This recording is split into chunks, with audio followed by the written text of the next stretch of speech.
Mornington is a region of contrast. Calm bay waters on one side, untamed ocean on the other.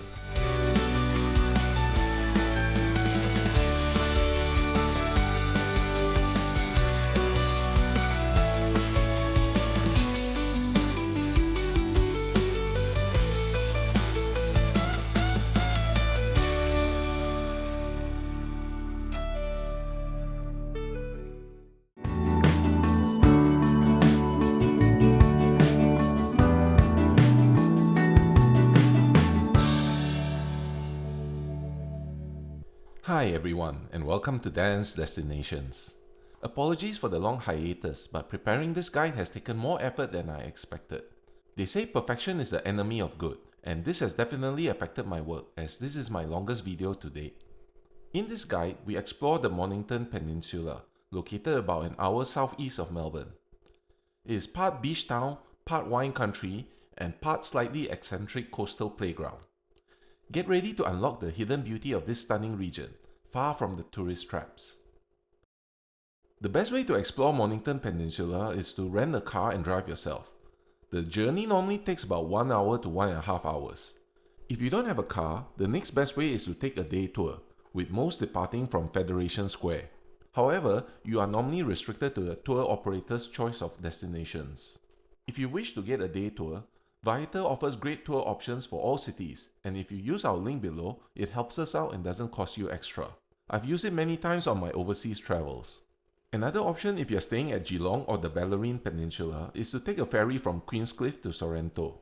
The ferry ride is quite scenic, and you have a chance of seeing dolphins on your journey. The ferry also takes cars in addition to passengers.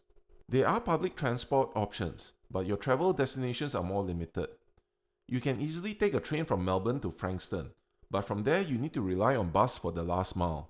You can take 781 or 788 to Mornington Pier, 887 or 788 to 𝗟𝗡𝗡𝗏, 788 to 𝗟𝗏𝗡𝗗𝗏, Sorrento or Fort Nepean. If you are visiting the eastern side of the peninsula, the train from Frankston continues on to Hastings and Crib Point, which has a ferry to French Island. Our first stop is Pure Peninsula Honey, a place dedicated to bees doing incredibly impressive work, while we steal it politely. This place is famous for all things honey, including its Manuka honey. Thicker, richer, and slightly medicinal in flavor, it's known for its antibacterial properties. They also have honey ice cream. Creamy, smooth, and infused with that deep natural sweetness that only real honey can deliver. And just when you think honey has reached its limit, they turn it into sparkling wine. Technically closer to a modern mead. It's light, slightly floral, and carries that gentle honeyed sweetness. They even have a beehive in a glass box. Here you can watch thousands of bees working together, building honeycombs, storing nectar, and running what is essentially one of the most efficient production systems on Earth. This is a great place for picking up souvenirs as well as honey products for your own consumption. Australia has a long tradition of big things. Big bananas, big prawns, and here we have the Big Shoe, a monument to footwear. Built in 1967 by the Bata Shoe Company as a float for the Frankston Australia Day Parade, it proved a hit and was reused in parades for a number of years, before walking off into retirement, where it now sits outside Yulee Garden Supplies, visible from the road as a quirky landmark.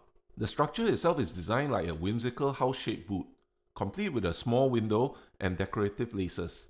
Inspired by the nursery rhyme, "There was an old woman who lived in a shoe." Mornington is a seaside town that was once a fishing port before it became a weekend escape for city dwellers. The Mornington Pier stretches out into Port Phillip Bay like a concrete road thrust at the water. Boats bob lazily, fishermen stand quietly staring to the sea like philosophers who brought bait. Next to the pier is Snapper Point, a rocky outcrop overlooking the bay. Its name comes from the snapper fish that were once abundant in these waters. Fishermen haul them in by the boatload, supplying markets in Melbourne. Today it's a haven for the locals casting their lines into the pier. In summer, it's a favourite for the locals to escape the heat by swimming off the pier.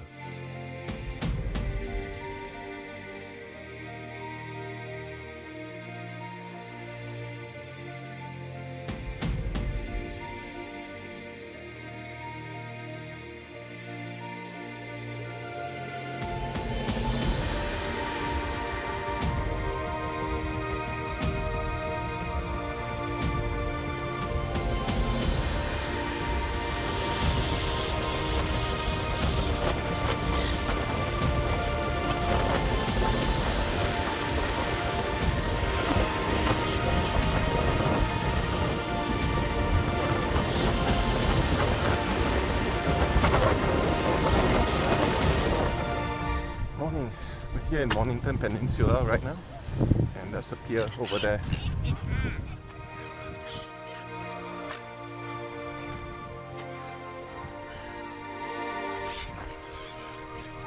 Oh!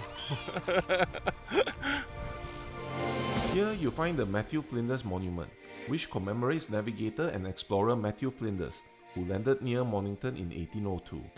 In the 1850s, Snapper Point became a key landing place for cargo and passengers arriving from Melbourne by steamship. Timber, livestock, supplies all passed through this small harbour as the peninsula slowly grew into a farming region.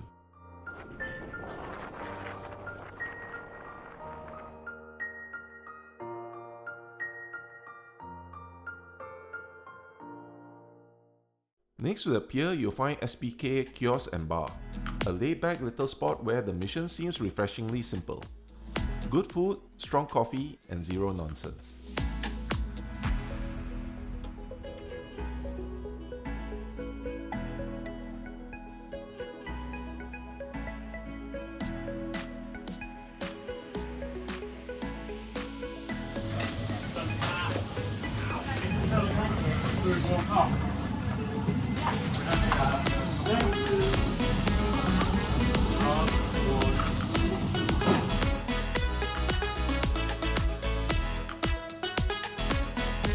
The chili scrambled egg arrives looking deceptively innocent. Soft, golden folds of scrambled egg piled generously on toast. But if you're worried about spiciness, rest assured that the heat is pretty mild. Perhaps it's my Malaysian background, but I found the spiciness to be a bit lackluster. But it's still a good breakfast. The bread's very crispy. Next up is their potato cakes, which I have been looking forward to try, as SPK Kiosk has been voted the best potato cakes in Victoria. Slices of potato, dipped in batter and dropped into hot oil until they come out golden and crackling. The outside is very airy and crispy, while the inside is soft. A very good potato cake. However, and I'm going to get heat for this, it's just a potato cake. There's only so much you can do with potato, beer batter, chicken salt and deep frying. It's still definitely worth a try if you're in the area.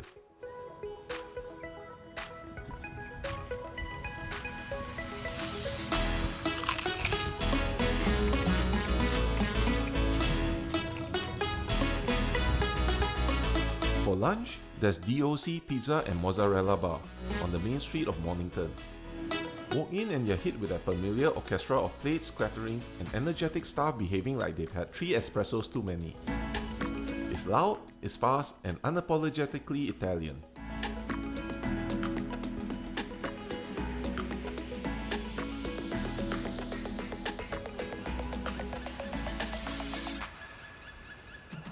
Their 𝗟𝗡𝗗𝗏 is a classic done right, balanced and precise. San Marzano tomatoes, mozzarella, leg ham, artichokes and olives, all skillfully baked in a wood-fired oven. The pizza 𝗟𝗡𝗏𝗄𝗏 is their heavy hitter. Italian sausage, rich, slightly fatty, seasoned like someone's nonna is watching. It sits on top of that same beautifully charred base, backed by mozzarella that stretches to no end. There's depth here, a kind of savory punch that hits you square in the chest and says, this is not diet food, and we're not pretending it is. The Mornington Botanical Rose Garden sits quietly in Civic Reserve. No grand entrance, no ticket booth, just a sea of roses waiting for you to wander in and get lost. It officially opened in 2008. No fuss, just roses, thousands of them, and is built on volunteer hands, watered through drought, and maintained by people who care enough to keep showing up. That alone gives it more soul than most polished tourist attractions.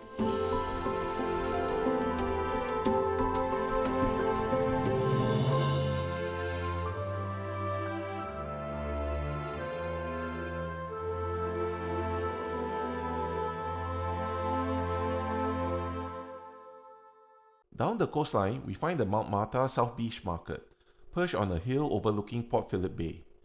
It's a high-end maker and food market, held every quarter that draws large crowds of locals as well as day trippers from Melbourne. You'll find local produce, handmade crafts, and food that smells dangerously good.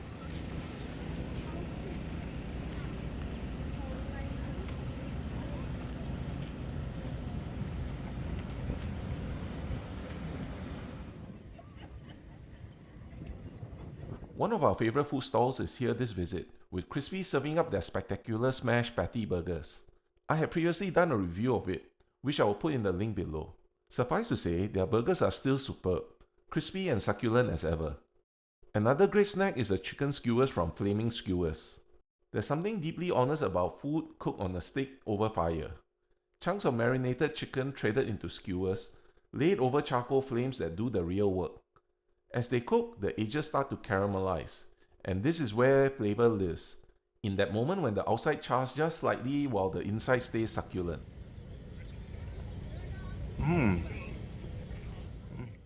To wash it all down, I get the island colada from Soda Society. Sprite, pineapple, lime, and coconut cream. The drink lands on the table looking like it just stepped off a beach somewhere in the tropics. Creamy, pale, slightly frothy. The kind of drink that suggests a summer holiday. The first sip is smooth and indulgent. Coconut cream brings a richness. Pineapple adds a bright tropical lift. The balance keeps it refreshing instead of heavy. Very refreshing. The Pillars is one of the peninsula's best hidden beach spots and a favourite for cliff diving. Known only to locals, you have to park closer to Safety Beach and then walk a small path in the middle of nowhere. In summer, it has a section reserved as a nudist beach.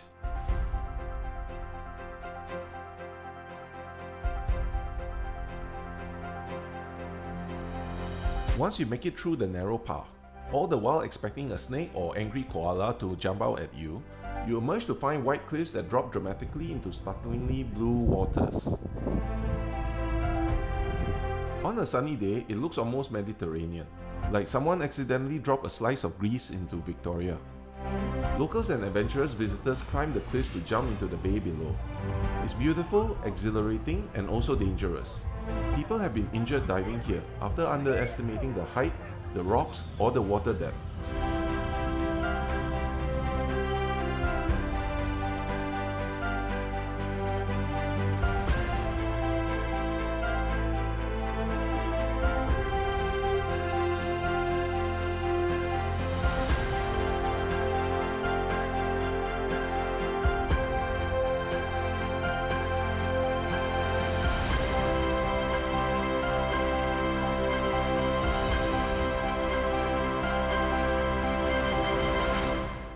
Just around the corner sits Safety Beach, one of the peninsula's most relaxed stretches of sand. Protected waters, gentle waves, and long views across the bay towards Melbourne's distant skyline. Boats drift out of the marina. Families spread out towels. The pace slows down noticeably. Originally known as Shark Beach due to runoff from the nearby abattoirs attracting sharks, it has since been renamed Safety Beach after the area was overtaken by high-priced holiday homes and wealthy yacht clubs. In February, it plays host to the Peninsula Sails Yacht Race, where locals compete to live out their Sydney to Hobart race fantasy.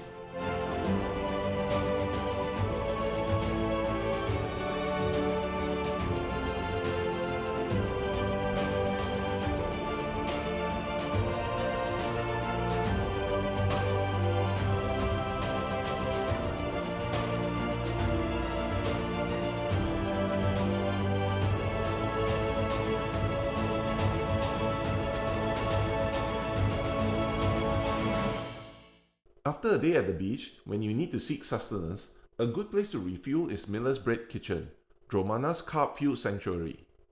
Flour, butter, heat, patience, and the kind of quiet craftsmanship that happens long before most of us are awake. On the Mornington Peninsula, Miller's has built a reputation around doing these basics extremely well. The ham and cheese croissant takes the idea of a breakfast roll and gives it the French patisserie treatment. The croissant brings the delicate crunch. The cheese melts into the layers, and suddenly it becomes very hard to stop eating.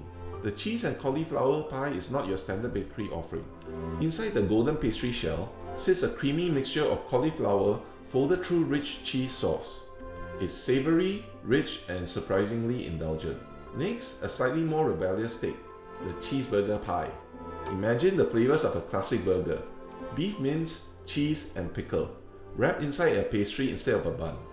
It's familiar, nostalgic, and a little bit outrageous in the best possible way.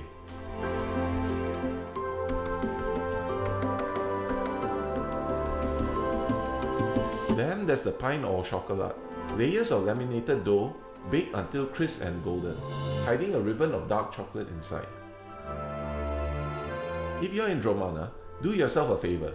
Skip breakfast at home and let Millers handle it. Head inland from the beaches and the landscape starts to change. Welcome to Red Hill, a place where farmers, winemakers, and cheesemakers coexist with the intrepid tourists. Towering above it all is Arthur's Seat, the highest point on the Mornington Peninsula. Named in 1802 by Matthew Flinders, who thought the view reminded him of a hill back in Scotland. As you drive up the winding road, you have the opportunity to stop at the many viewpoints offering sweeping views of Dromana, the coastline, and the endless curve of Port Phillip Bay disappearing into the horizon. Another way up is the Arthur's Seat Eagle Gondola ride. Originally built as a chairlift in the 1960s, it was closed in 2006 and has since been rebuilt as a gondola. Taking the gondola allows you an elevated and leisurely view of the bay and the countryside.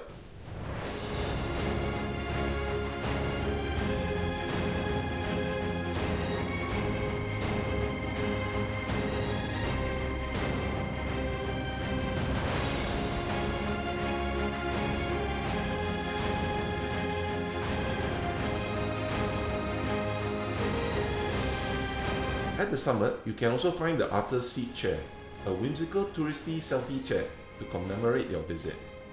Incidentally, this is the third reincarnation of the chair.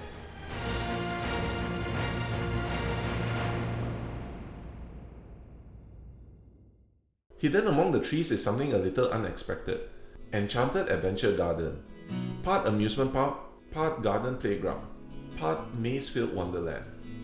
There are giant hitch mazes, rope courses, tube slides, and enough whimsical attractions to bring out the inner 10-year-old in even the most serious adult.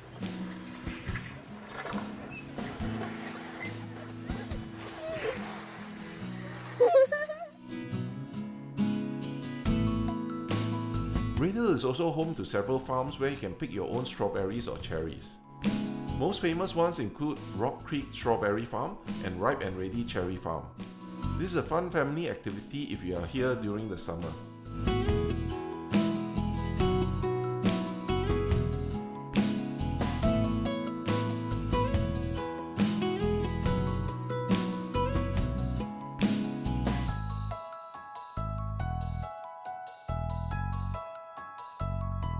Besides fruits, Red Hill is also home to Mainridge Dairy, a farm with a small herd of goats that produces some of the peninsula's most celebrated artisanal cheeses.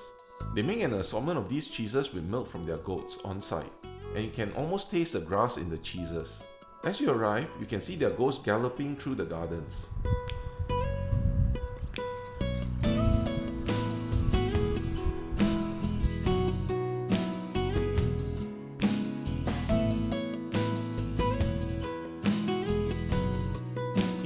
You'll be greeted with a warm and modern table setting, with a selection of fresh baked cakes and cheeses ready to purchase.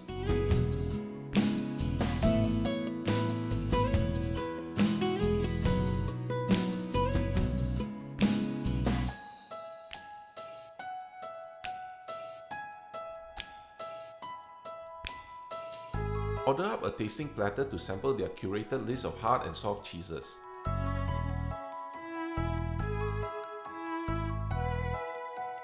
My favourite was the 𝗟𝗡𝗞𝗦, which was flavourful and sweet. My next favourite was the 𝗟𝗡𝗨𝗥, which tasted very rich and creamy.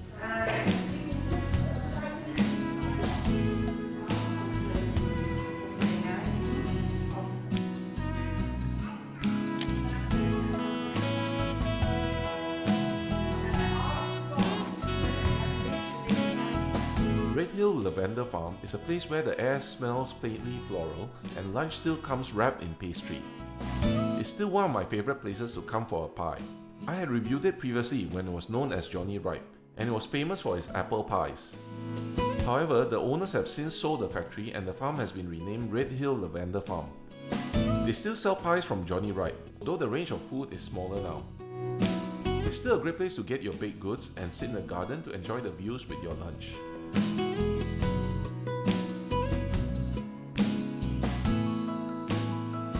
The pies here carry on the legacy of the old farm cafe. Hearty, rustic, and exactly what you want after a morning wandering around the hills.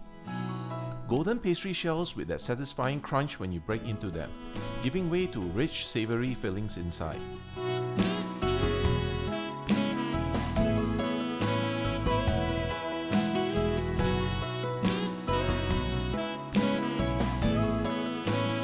They are also known for their lavender gardens. Rows of purple stretch across the hillside, neat and fragrant, buzzing with bees and glowing in the afternoon sun. Visitors can wander slowly through the fields, taking photos and breathing in the scent. They also sell a range of lavender products such as lavender honey. Red Hill Lavender Farm sits at the perfect intersection of farm, food and scenery. You can wander through the gardens, sit down with a pie and look out over the rolling hills. No rush, no pressure, just countryside doing what countryside does best. We're here at Mock Red Hill to have a drink and get some of the Johnny Wright pies. Mock Red Hill is a place that took the humble apple and decided it deserved a little more attention. It began as a small orchard operation focused on making cider. It's refreshing without being overly sweet. The natural tartness of the apples cuts through, giving it balance and character. Their apple juice is also refreshing in the summer heat. Sometimes the best drink doesn't come from a bar. It comes straight from the orchard. Another of my favorite eateries in the area is Red Gum BBQ, which serves up hardcore American barbecue. Barbecue is patience. It's smoke, time, fire, and a quiet understanding that good things don't happen fast. It sometimes requires letting meat cook for 12 hours. It originally started as a passion project, a love letter to American pit barbecue brought home to the Mornington Peninsula. Founder Martin Goffin spent time in the United States learning the craft the proper way. Wood-fired smokers, long cook times, and recipes that rely on patience. When the restaurant opened in Red Hill, it quickly became a pilgrimage site for people chasing the unmistakable smell of smoked meat drifting across the countryside.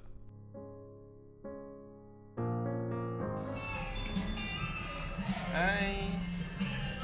Hello! My darling boy.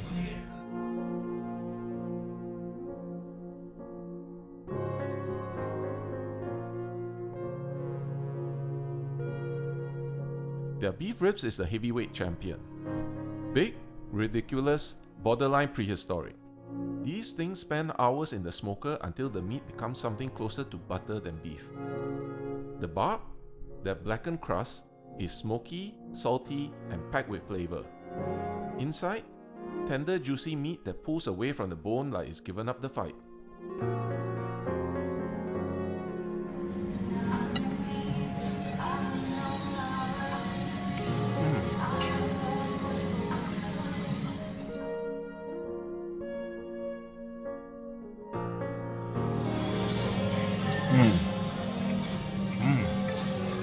Any good barbecue needs equally good side dishes, and these sides are gloriously unreasonable.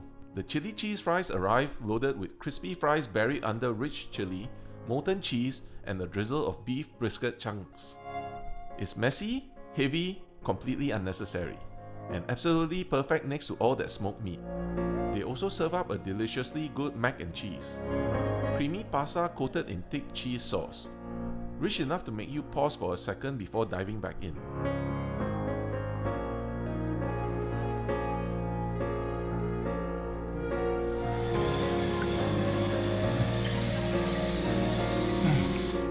Another Texas side they are famous for is their cornbread. They are barbecue's quiet companion. Golden, slightly sweet, and crumbly enough to soak up all the juices from the plate. It's the edible sponge that makes sure nothing good goes to waste. And to wash it all down, you have their delicious apple cider. Crisp, slightly sweet, and refreshing enough to cut through the richness of all that smoked beef and cheese-heavy sides.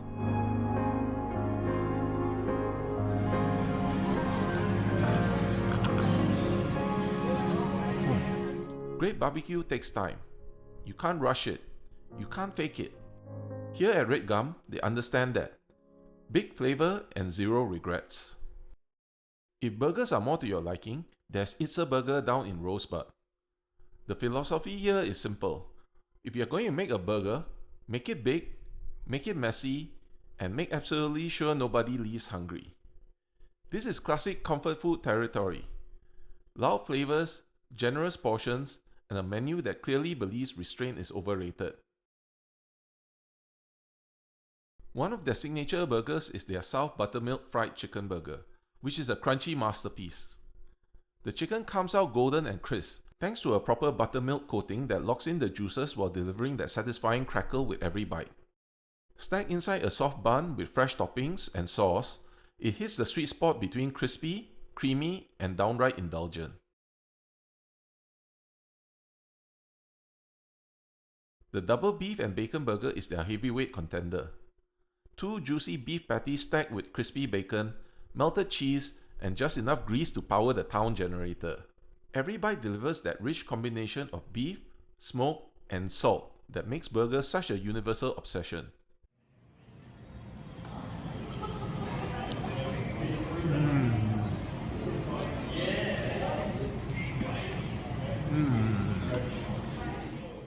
And if that's not enough to put the fear of God into your cholesterol, they also feature a King Hulk Burger Challenge, which was shown on Katina Eats Kilos. This thing isn't just a burger, it's a construction project. What is up, Kilo Crew, and welcome to today's video. Today I'm at 𝗟𝗡𝗡𝗏 in Rosebud, which is just to the south of Melbourne, and I am very excited to be helping to kick off their brand new It's a King Hulk Burger Challenge. This thing is super intimidating looking. Actually, it'll be the most burger patties I have ever eaten at once. I have 16 burger patties in front of me here, which is an awful lot. On the side, the tater tots deliver pure fried comfort. Little golden potato cylinders, crispy on the outside, soft inside, that somehow disappears faster than you expect. They're simple, delicious, and dangerously snackable.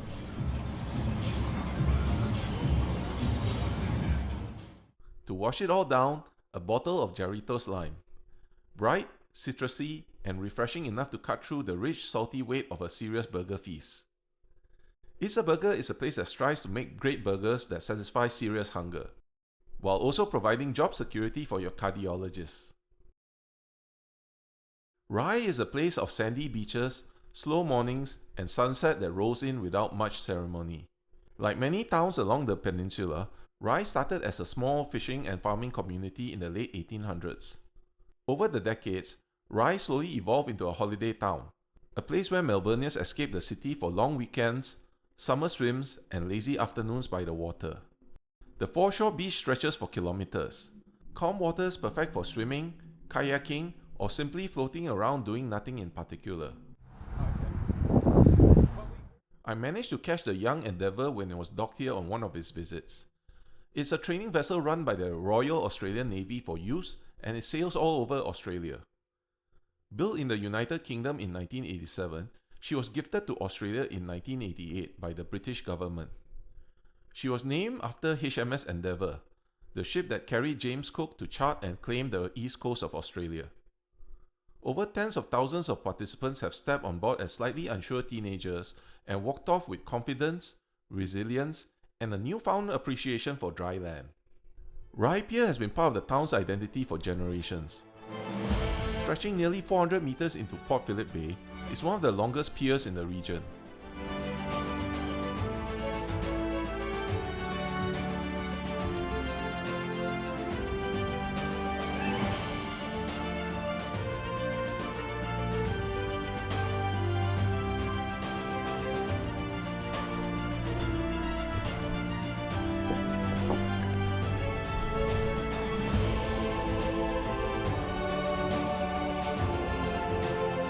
However, it hides a secret, one that happens beneath the waters every year.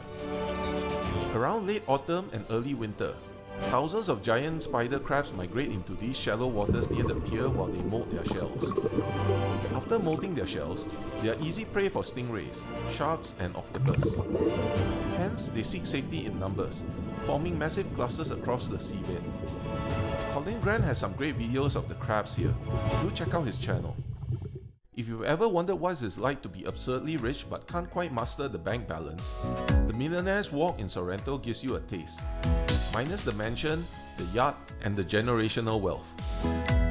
This stunning clifftop trail offers a glimpse into how the 1% live, with panoramic views of Port Phillip Bay and a front row seat to some of Victoria's most exclusive real estate.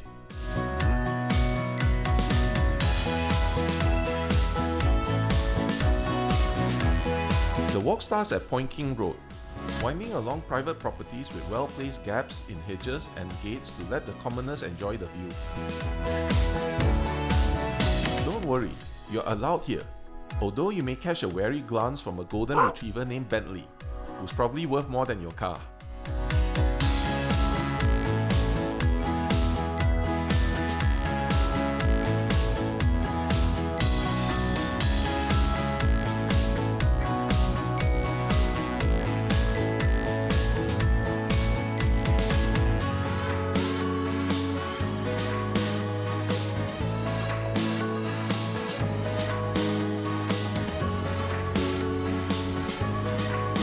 The walk itself is a short 1.5 kilometer stretch, but what it lacks in length, it makes up for in sheer opulence. Perfectly manicured gardens, infinity pools overlooking the bay, and architectural marvels that make you wonder if you've accidentally stepped into a James Bond movie. There's even a private elevator for one of the houses from the cliff top to the beach. But the real star of the show is the scenery. Crystal clear waters, sailboats drifting lazily across the horizon, and on a clear day, a view stretching all the way to the Bellarine Peninsula. Sorrento has long been the holiday haunt of Melbourne's elite. This trail follows the clifftop where European settlers first arrived in the early 1800s, and today it remains a place where the city's well-heeled come to sip champagne and escape the rabble. Millionaire's Walk is a rare gem, a chance to soak in spectacular views and daydream about owning a slice of waterfront luxury. It's a short but unforgettable experience, reminding us that while we may not have trust funds, we still get to enjoy the best views money can buy. Sorrento is a historic seaside village where people have been escaping Melbourne's chaos for more than a century. A place where history, ocean air, and a little bit of adventure collide. Back in 1803, this area hosted Victoria's first European settlement attempt. It didn't last long. Tough conditions and limited supplies convinced the settlers to pack up and move across the bay to Tasmania. Still, the town survived and eventually evolved into one of the peninsula's most beloved seaside villages. The pier is also where the Sea Road ferry runs a steady route between Sorrento and Queenscliff, connecting the Mornington and Bellarine peninsulas. One of the key highlights here is the Vanilla Slice Cafe, voted one of the best vanilla slices in Victoria. Layers of pastry, thick custard, and icing sugar stacked into something that's equal parts dessert and engineering challenge. The ones here are legendary. One bite and custard explodes in your mouth like a pastry-based ambush, and you need a moment of silence. Oh, yeah. So, yeah, they're getting used to it. Yeah, they get Sorrento is also home to Moonraker Dolphin Swims, which departs from the pier here and takes you on a tour to swim with dolphins and seals. Their tour will take you to the Pope's Eye, a former military installation that wasn't completed, and to Chinaman's Hat, where the seals have colonized as their home.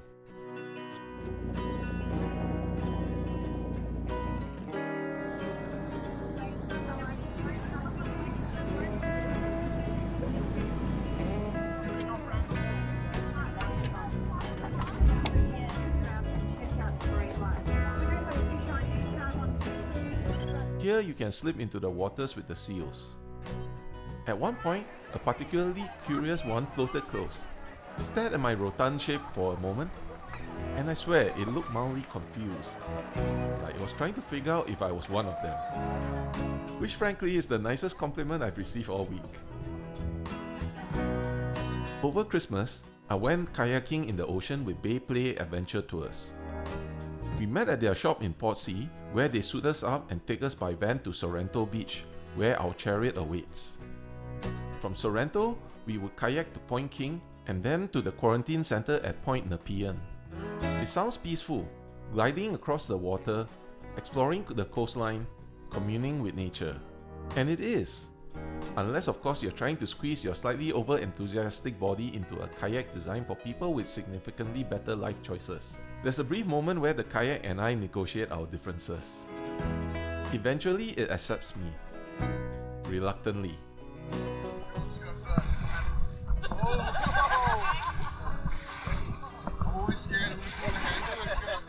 Out on the water, it can get pretty scary with the waves from the ferry. It's getting choppy.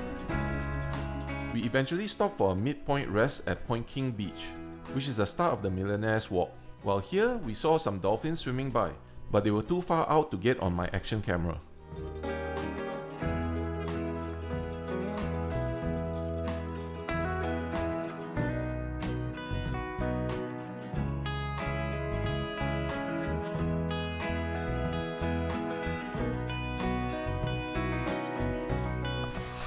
You can see the spirit of Tasmania there. Carving its way down the middle of it, the winding river. That winding river would then pull itself up against a really large sandbank, and in times of really great flood, the water would actually able to spill over that sandbank and it would fall down a 70-metre cliff into a 70-metre pool. Thank you. Pleasure. After the break, it was another kayak over to the Fort Nepean Quarantine Centre.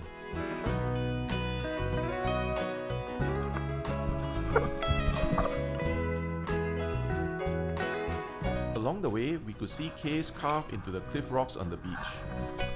At one point, the wind was so strong that it almost pushed us out to the deeper ocean. Luckily, our guide was strong enough to pull us back in. On arrival, the van was a welcome respite to ferry us back to the shop, as my legs were all cramped up from sitting in the kayak. A funny story is that I learned later that a great white shark was spotted in the area 2 days before our kayak excursion. Sorrento is a great vacation spot. Historic streets, wild ocean views, vanilla slices that require tactical planning, and a coastline full of wildlife that occasionally mistakes you for family. Welcome to Fort Nepean. Perched at the tip of the Mornington Peninsula, guarding the entrance to Port Phillip Bay. It is a place where the ocean is beautiful, the history is raw, and the irony is subtle.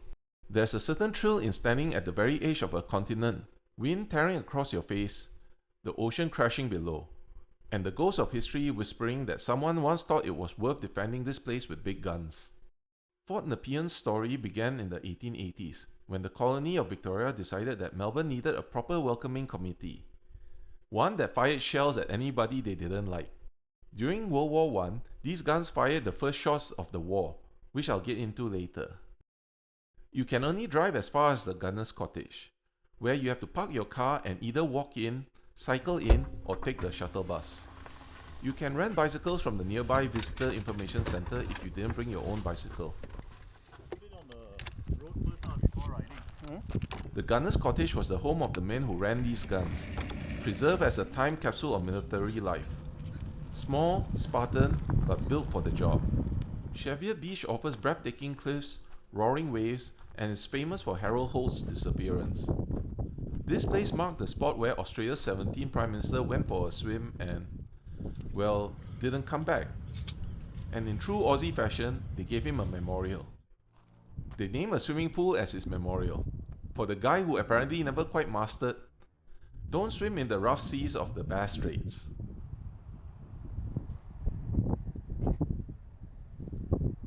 As you cycle in, you pass by other historical buildings such as Eagle's Nest, a cliffside vantage point with panoramic views over the Bass Straits.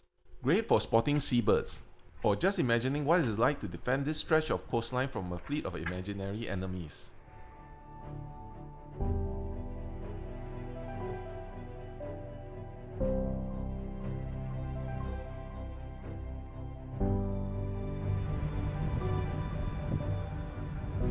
Nearby, Fort Pier offers a slightly less visited, more rugged set of gun emplacements, perfect for history buffs and photographers alike. In 1960, the fort was abandoned and then completely buried under sand by the winds until it was unearthed again in 1988.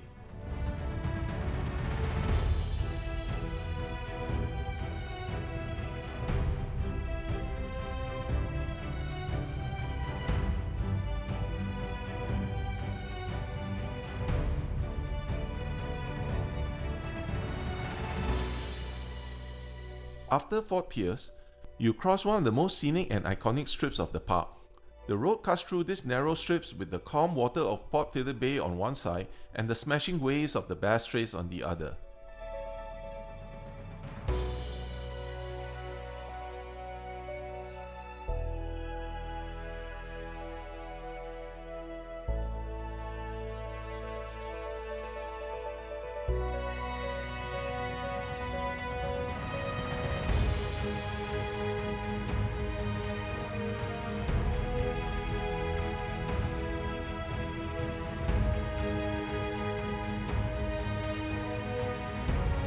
past this strip, you arrive at Fort Nepean.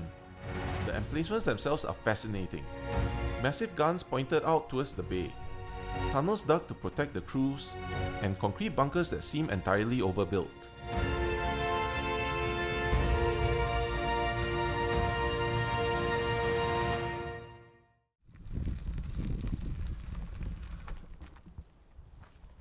The central courtyard features 2 deactivated cannons, as well as the flagpoles.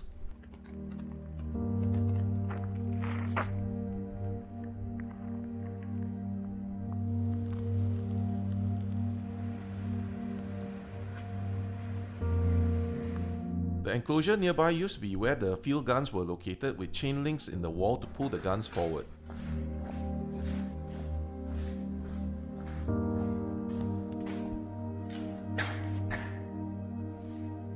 You even see some rusted shells by the side.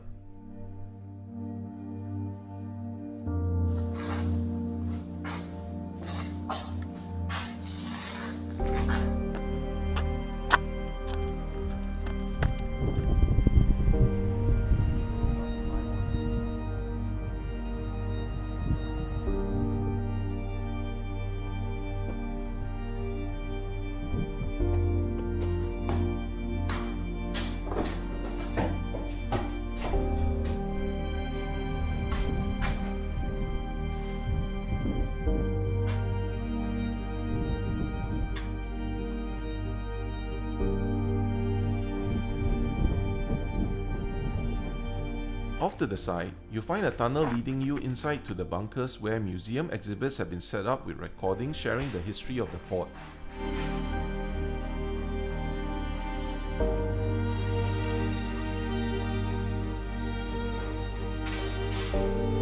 At Gun Emplacement 5, you'll be able to learn about the first shots of World War I. On August 5, 1914, hours after Britain declared war on Germany, the gun crew here fired a 6-inch gun across the bow of the German steamer SS Pfalz to prevent it from escaping Port Phillip Bay, marking Australia's first action in the war.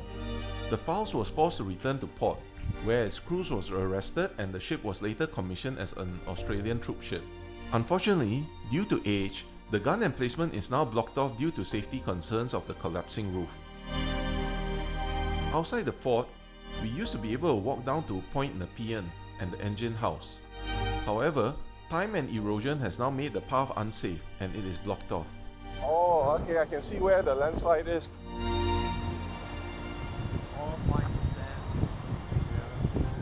On the opposite side, you find another tunnel that leads to multiple observation posts, as well as a now empty gun emplacement 2. This section of the fort is very dark and occasionally gets flooded. It is also rumored to be haunted. At the end of the tunnel, you'll be greeted with a magnificent view of the tiny strip of land connecting Fort Nepean to the rest of the peninsula.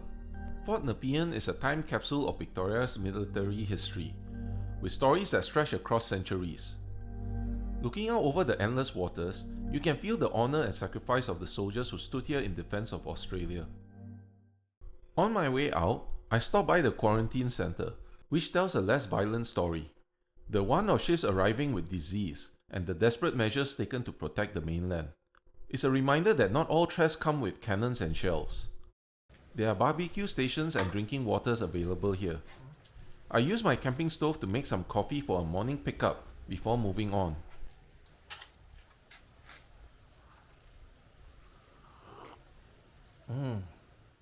Portsea also plays host to a rock formation called London Bridge. And there are 2 rock formations in Victoria named London Bridge, with the other located on the Great Ocean Road. London Bridge wasn't built by engineers. It was built by thousands of years of winds and waves, slowly carving through the soft limestone cliffs along this stretch of coastline. The result is a natural rock arch that looks eerily like a bridge reaching out to the sea. And like many natural formations here, is constantly evolving. The ocean and winds keep working, wave by wave, quietly reminding us that nothing on this coast is permanent.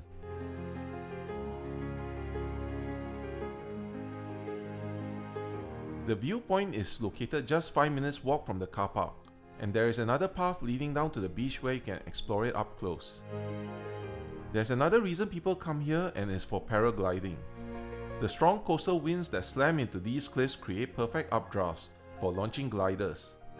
On the right day, you see colourful wings drifting along the coastline, pilots riding the wind currents like seabirds.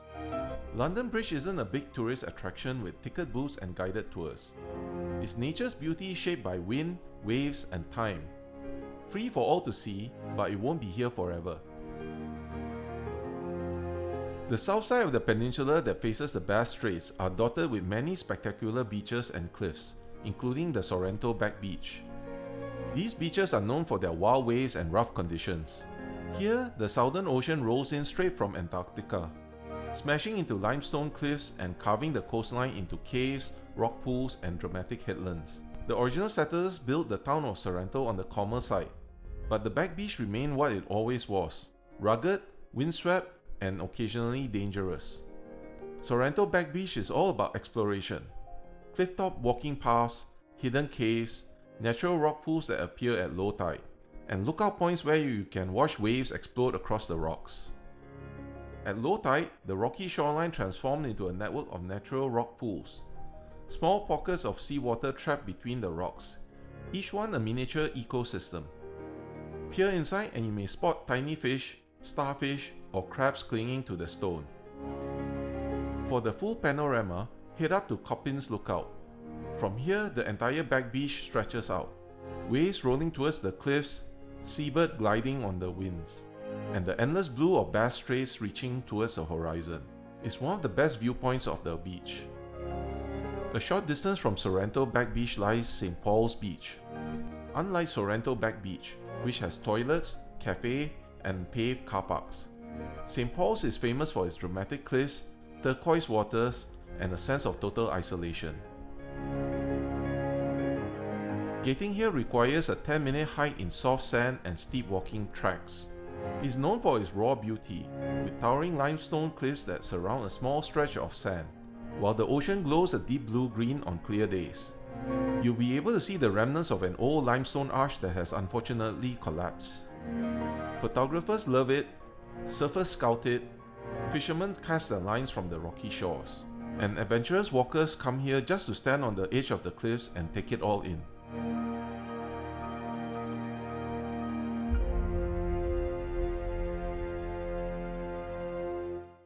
Another famous back beach is number 16 Beach. It is best known for its massive sand dunes. Some rise over 30 meters high, shaped by decades of wind blowing straight in from the southern oceans. Walking through them feels like wandering across a coastal desert, golden hills shifting constantly with the breeze. It's also a favorite spot for photographers, hikers, and explorers who come here seeking a prehistoric dragon. After 10 minutes walk from the sandy car park, you arrive at the beach, and stretching out over the waves, you find your mythical beast.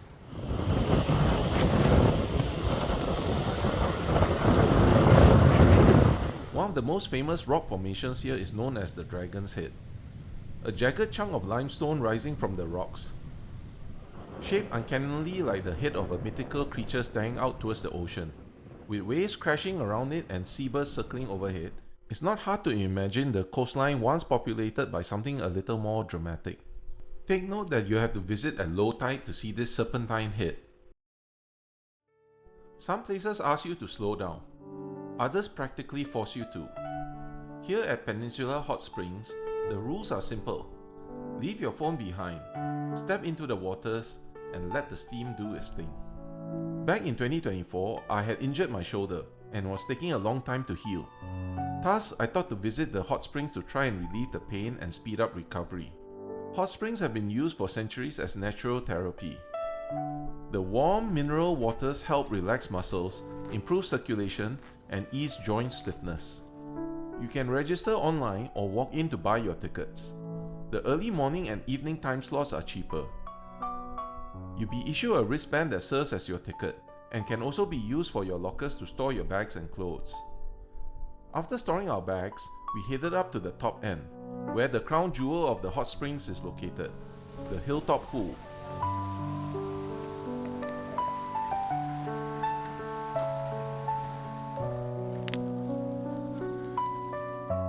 Perched at the highest point of the property, it offers panoramic views across the rolling hills of the peninsula. The water is warm, the air is quiet. And if you time it right, the sunset turns the entire landscape into shades of gold and orange.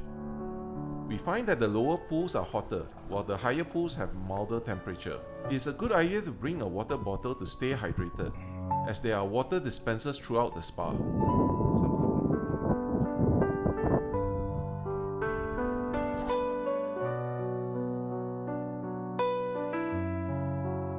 The Muna hot pool sits tucked among the native Muna trees, twisted coastal shrub that defines much of the area's wild landscape. Here, the pool feels more natural and the trees provide some nice shade.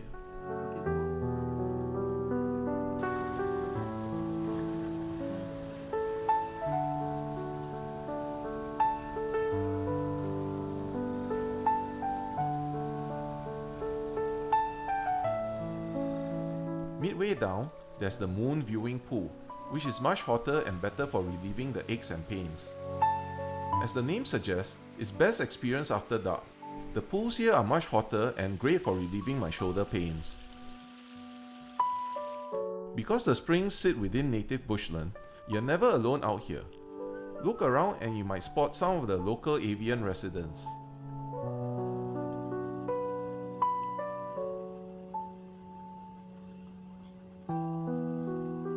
As you depart, you can drop your wristbands off in the drop box. Do note that if you're taking an evening time slot, that most restaurants on the Mornington shut early, either at 8 PM or 9 PM, so you need to rush if you want to grab dinner. The other star attraction on Mornington Peninsula is the Cape Schanck Lighthouse. Located at the most southern tip, the land simply ends, dropping into the restless waters of Bass Straits, where wind, waves, and time have carved the landscape into something dramatic and unforgettable. Cape Schanck has always been a dangerous stretch of coast. For sailors entering Port Phillip Bay, the narrow passage known as the Heads was notorious for reefs, currents, and unpredictable weather. In 1859, the Cape Schanck Lighthouse was built to guide ships safely along the coast. Constructed from local limestone, the tower still stands today, one of Victoria's most recognizable maritime landmarks. For more than a century, its beams has cut through fog and storm, quietly reminding passing ships that land is very, very close. From the lookout nearby, you get a sweeping view of the coastline, cliffs stretching into the distance while waves roll endlessly in from the southern ocean. Besides the scenic viewing platform, there are also picnic tables and toilet facilities on site, but no drinking water is available.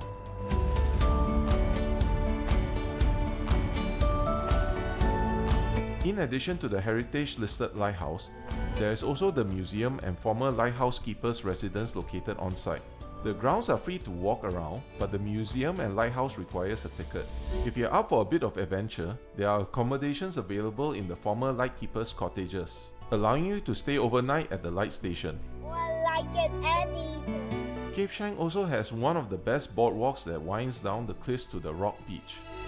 Hundreds of wooden steps zigzag towards the water, each turn revealing another incredible view. At the bottom, you reach a rugged shoreline made of volcanic basalt rock formations, stacked like giant black steps leading into the ocean.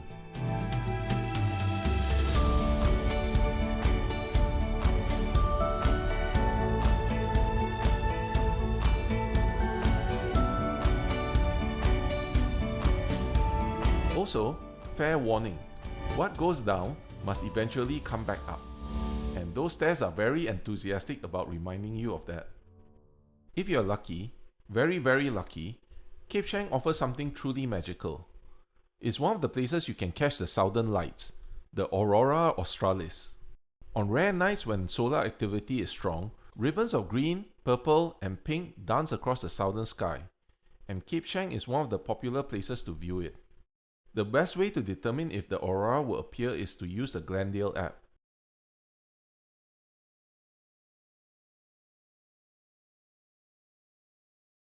First, look at the NT value, which shows the current state. A negative number is better, and I find you normally need -500 to -1000 to see an aurora in Victoria. The IMF figure can give you a forward predictor for the next hour. You want the BZ line to be negative or near the black line. Solar winds can give you a few days indicator, but it's not a guarantee of an aurora. On the other side of the Schanck car park lies a trail to one of Victoria's best secret beaches. This is Bushrangers Bay, tucked between the rugged cliffs near Schanck. Its name comes from the colourful criminals who used this remote coast in the 1800s. Back when Victoria's coastline was less about tourism and more about smuggling, hiding, and staying well out of sight of anyone wearing a badge. There are two main walking routes in. The most scenic route is from the Schanck Lighthouse car park, and is a 2.8km coastal cliff walk, taking about 45 minutes each way. The more direct route is from Borneo Road, or Bushrangers Bay's parking area, which is a 2.5km inland trail, taking about 35 minutes each way. Both trails will meet up just before the beach.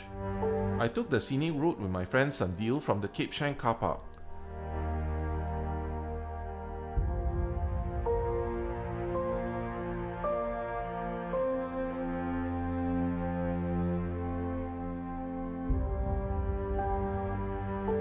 However, there are some steep descents and climbs on the trails.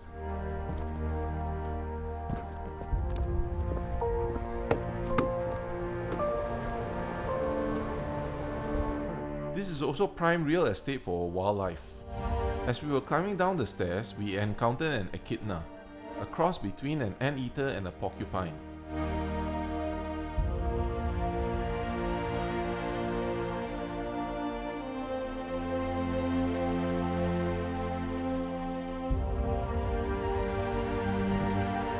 At the beach, you need to cross a small creek, so slippers or waterproof shoes are a good idea. Or you can just make a running jump over the creek. Here you'll be greeted with wide swaths of pristine sand and turquoise blue oceans.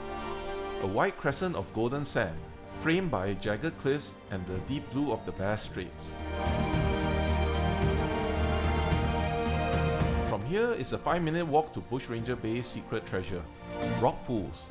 Small clear pockets of ocean trapped in volcanic stone. Each one its own tiny ecosystem. An Instagrammer's dream or a couple's saltwater spa therapy. Bushrangers Bay is beautiful, but it's not a swimming beach. Strong ribs, unpredictable swells, and slippery rocks have led to multiple drownings over the years. This is open ocean. No lifeguards, no flags, no second chances if things go wrong. The smart move, stay on the sand, respect the water.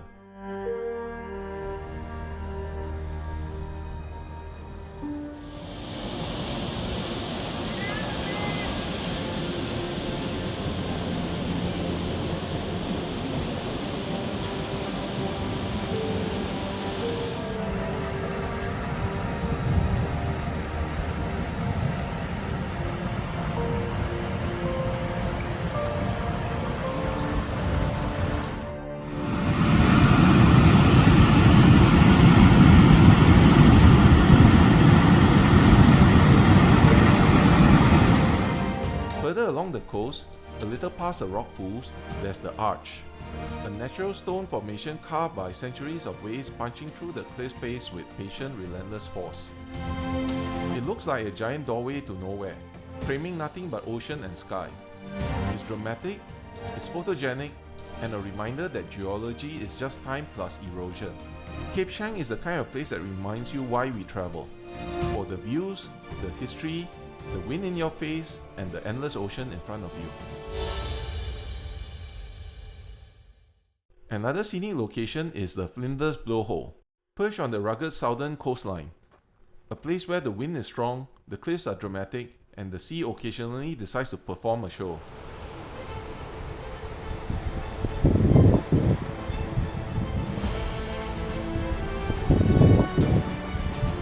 There is a lookout point next to the car park area with a staircase down to the rocky beach. On calm days, it looks like a quiet rocky cliff with a mysterious hole in the ground. But when the swells roll in from the southern ocean, waves surge into the underground cavern beneath the rocks, forcing the water and air upwards through the opening. The result is a sudden blast of seawater shooting into the sky.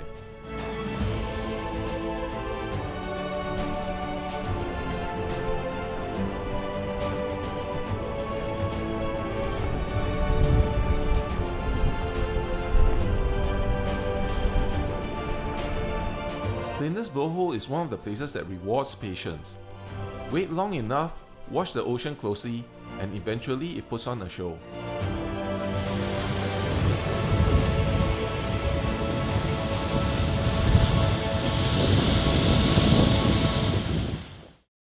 At the southern edge of the peninsula sits a small town that does things at its own pace. Flinders began life in the mid-1800s as a small fishing and farming settlement. It is known for its fresh seafood and beautiful coastal scenery. Located near the jetty, you'll find Flinders mussels. Harvested from the clean waters nearby, they are known for their sweet flavour and tender texture.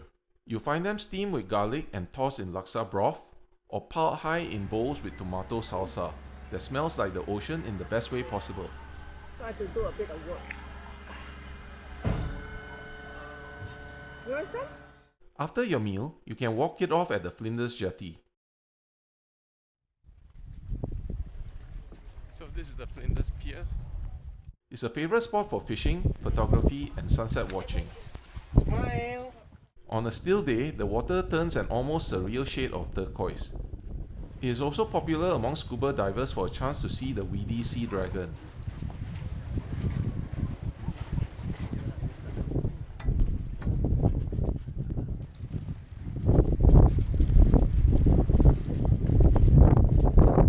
You can see Phillip Island over there.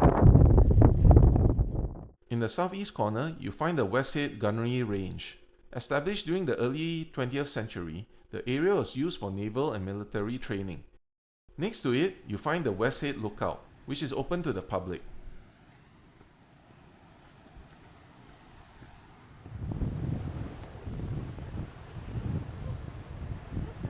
Here, there are benches that you can sit at and just admire the view of the Southern Ocean.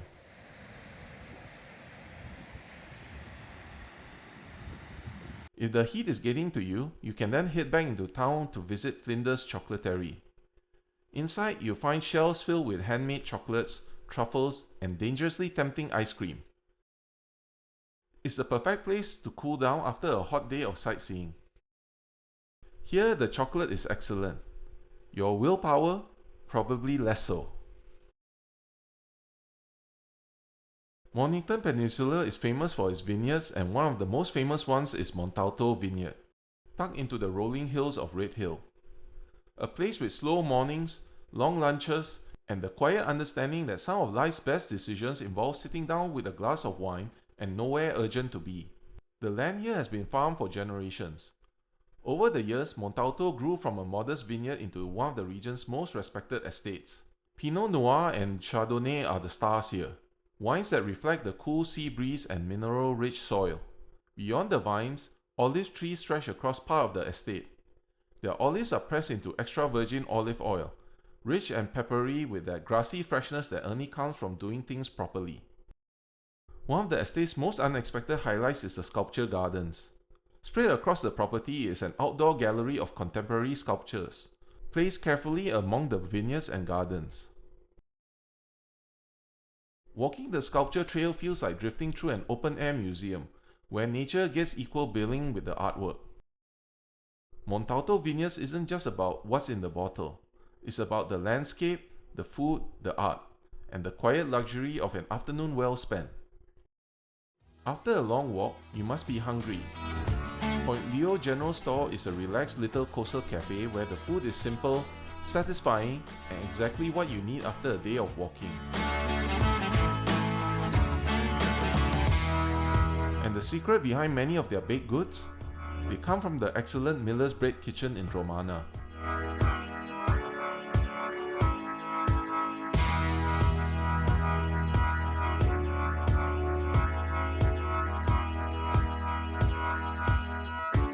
The chicken avo sandwich features tender roasted chicken, layered with creamy avocado, inside fresh baked bread that has just the right balance of crust and softness. It's clean, simple, and incredibly satisfying.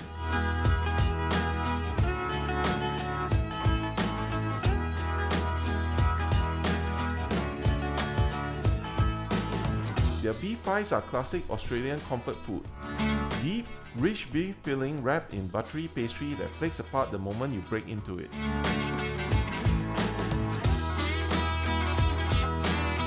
And then there are the sausage rolls. Golden pastry with a rich savory filling with a dash of tomato relish. The perfect flaky crunch when you bite into it.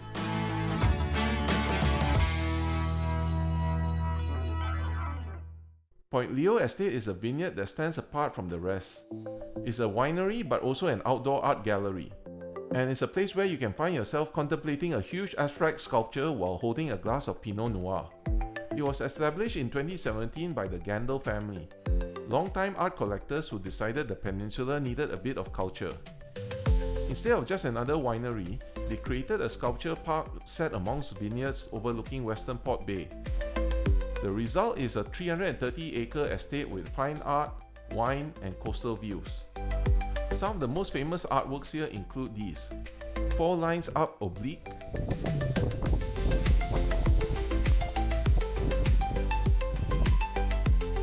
share,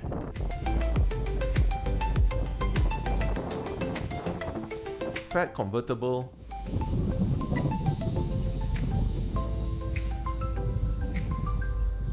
pumpkin,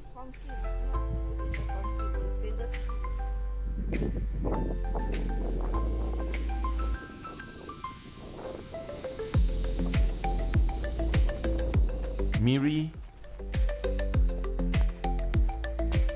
to the center, Laura by 𝗟𝗡𝗞𝗦 features a magnificent use of perspective.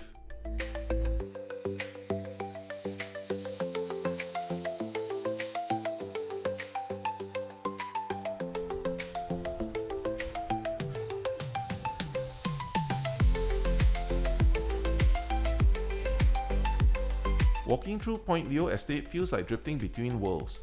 One moment you're standing beside a monumental sculpture, the next you're looking out across the rolling vineyards towards the deep blue of Western Port. It's calm, slightly surreal, and very easy to lose track of time. Coolart Mansion is a quiet heritage estate near Somers, where elegant gardens meet wetland filled with bird life, and where at one point in history, the Australian military decided it would be a great place to practice firing artillery, because nothing says peaceful countryside like the occasional cannon blast. The estate dates back to the late 1800s when wealthy pastoralist Frederick Grimwade built the Coolart homestead as a grand country retreat. The mansion quickly became known for its beautiful gardens, orchards, and elegant architecture.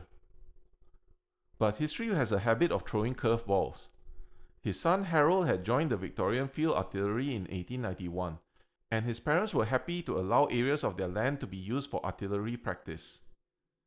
There was even notice in the local newspapers for locals not to pick up unexploded artillery shells, which is the sort of public safety announcement you don't expect to see. Do not touch. No reward for finding unexploded shells. The mansion itself is beautifully preserved. Wide verandas, classic Victorian architecture, and rooms that still hint at the lifestyles of the wealthy families who once escaped Melbourne to spend their summers here. There are also public electric barbecue pits and tables on site if you wish to have a picnic. Coolart Mansion has lived a few lives: a grand country estate, a wartime artillery training ground, and now a peaceful heritage museum. Just remember, if you happen to find an unexploded shell, maybe don't take it home as a souvenir. On the eastern side of the peninsula, we have Hastings, a working-class waterfront town sitting on the shores of Western Port. Quietly getting on with life while the wealthier western side of the peninsula gets all the glossy magazine covers. Hastings dated back to the mid-1800s when settlers realized the sheltered waters of Western Port Bay made a perfect location for shipping and fishing. It quickly developed into a working port town, supporting local industries, fishing boats, and later on, oil and shipping facilities. Hastings is also known for its fascinating collection of shipwrecks scattered across the bay's water. The Redbird is a coastal vessel that met its fate in Western Port. It broke free of its tenders during a storm and beached itself on mud flats, where it lies to this day, entertaining the local seagulls and pelicans. Nearby lie the remains of 2 more vessels, the Truganini and Tarnit.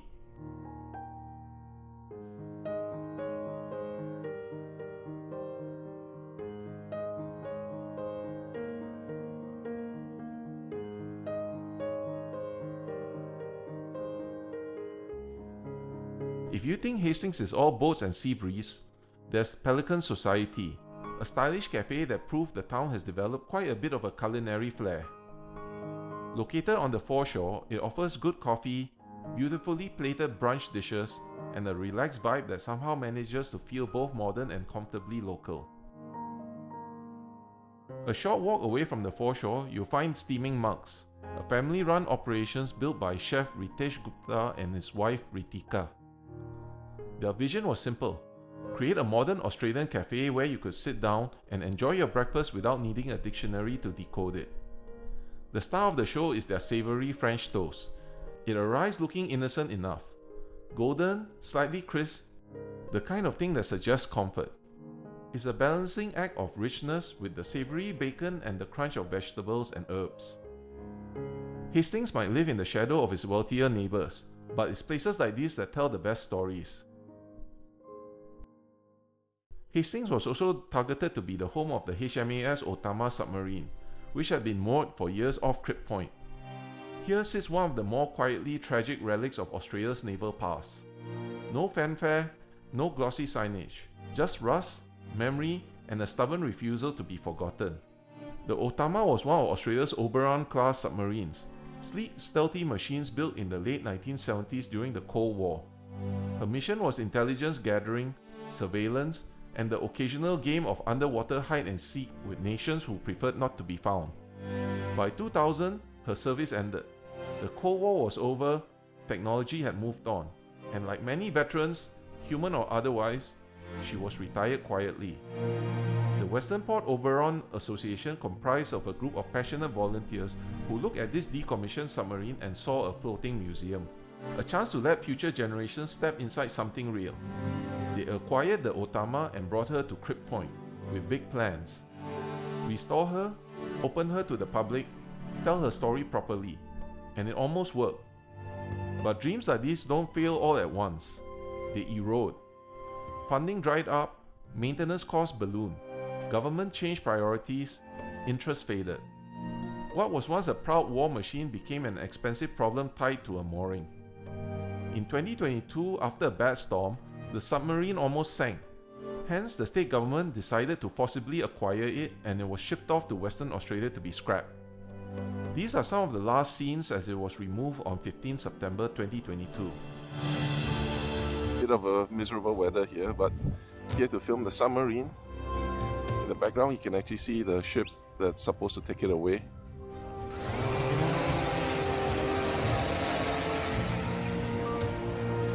Some of my footage was even used by 7 News Melbourne. Volunteers fear a 20-year campaign to save a historic submarine in Western Port Bay has failed. They've cared for it and tried to get funds to turn it into a floating museum. But now the state and federal governments consider it a danger to the environment and it'll be moved over the next few days. The volunteers fear it will be broken up and sold as scrap.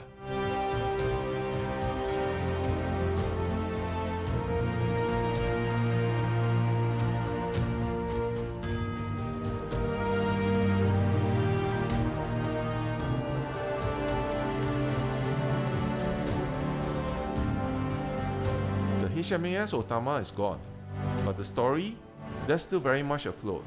And like most good stories, it's a little happy, a little bitter, and just sad enough to stick with you. Every 2 years, the Mornington Peninsula plays host to a grand aerial adventure. Welcome to the Tyabb Air Show, a place where aviation nerds, history buffs, families, and anyone who enjoys loud machines gather for a day of warbirds, aerobatics, and controlled chaos in the sky. It is held at Tyabb Airport, where for decades, this small regional airfield has been one of Australia's most important centres for restoring and flying historic aircrafts. These are museum pieces gathering dust. They are fully operational warbirds that still fly.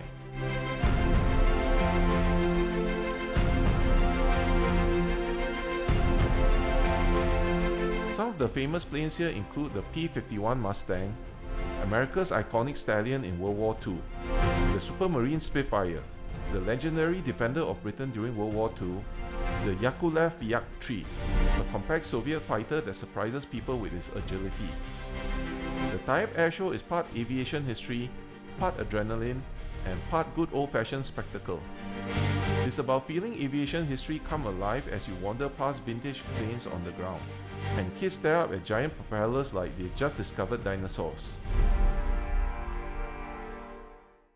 A bonus attraction you can search for is the old 𝗟𝗡𝗡𝗏 shipwreck. This ship was once owned by William Maxwell Curtin, who was restoring this ship near Tyabb Airport, but he didn't finish the project. You will need someone from the airport to escort you over, as it's across the runway. On your way back to Melbourne, on the Eastlink Highway, you may come across this oddity. Out of nowhere, you see a perfectly ordinary suburban hotel sitting beside the highway. You might think, who in their right mind would build a hotel here? Welcome to the Eastlink Hotel, a building that looks like a motel, but is actually a giant art sculpture, and one of the strangest roadside landmarks in Melbourne. No rooms, no reception, no minibar. Just a giant fake building quietly confusing thousands of drivers every day. And if that wasn't hilarious enough, someone decided it would be funny to start leaving fake hotel reviews on Google Maps, and the internet happily joined in.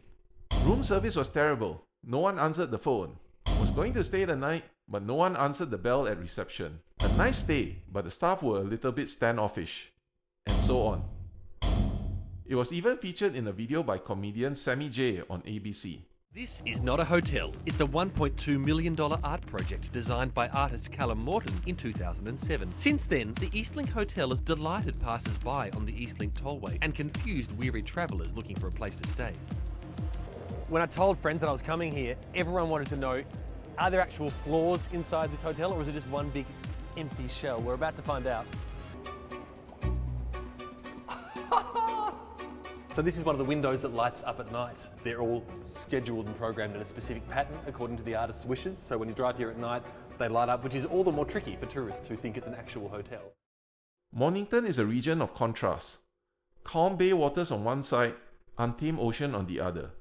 You probably came here for a relaxing weekend, but somehow you ended up eating too much, drinking too much, and walking just enough to justify both. Because in the end, the best part of Mornington Peninsula isn't just what you see, it's what you discover. Thank you for watching till the end, and I hope you found this guide useful. And if yes, please do hit that like and subscribe button.